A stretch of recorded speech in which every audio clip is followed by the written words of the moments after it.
Okay sir. అన్ని దానాలలో కల్లా విద్యాదానం మిన్న అంటారు. అటువంటి విద్యాదానం వ్యాపారాత్మకంగా ఉండకూడదు,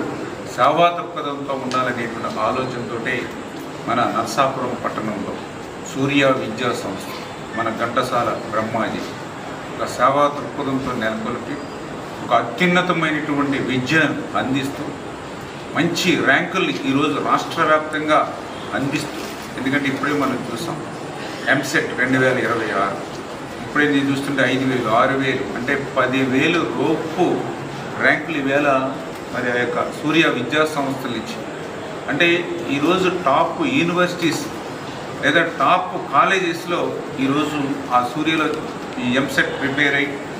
ఇంటర్మీడియట్ ప్రిపేర్ అయినటువంటి వారందరికీ కూడా ఈరోజు సీట్లు ర్యాంకులు సాధించారని అంటే ఆ యొక్క విద్యా సంస్థ ఆ యొక్క విద్యార్థులకు నేర్పినటువంటి ఆ యొక్క చదువు ఒక్క విద్యాపరంగా సేవలు అందించడం అనే కాదు, ఏదైతే ఈ యొక్క కాలేజీకి సంబంధించినటువంటి పిల్లలు,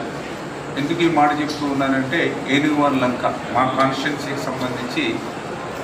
తల్లిదండ్రుల్ని కోల్పోయినటువంటి పిల్లలుంటే వాళ్ళకి దాతలు నా స్వశక్తితో నేను కూడా శ్రమదానం చేసి వాళ్ళకి ఒక చిన్న గృహాన్ని నిర్మించాం. ఆ పిల్లలు ఆ ఇంటర్మీడియట్ చదువుకోవడానికి వచ్చినటువంటి దశలో వాళ్ళకి ఆలనా పాలనా లేనటువంటి స్థితిలో నేను బ్రహ్మాజీకి ఫోన్ చేసి అన్నదమ్ములు అంటే పాప బాబు ఇద్దరికి కూడా సీట్లు ఫ్రీగా ఇమ్మని చెప్పడం. ఆ ఫ్రీగా సీట్లనే కాదు, వాళ్ళు ట్రాన్స్పోర్టేషన్, ఎందుకంటే ఏనుగువాళ్ళకి రోజు బస్సు, ఆ ట్రాన్స్పోర్టేషన్ కూడా లేకుండా వాళ్ళకి అవకాశం ఇమ్మని చెప్తే మారు మాట్లాడకుండా లేదు సార్ ఖచ్చితంగా అటువంటి పిల్లల్ని మనం చదివించాలి, వాళ్ళకి డబ్బులు లేవని వాళ్ళ చదువు ఆగడానికి వీలు లేదు అనే మాట మాట్లాడి ఇద్దరి పిల్లలకి కూడా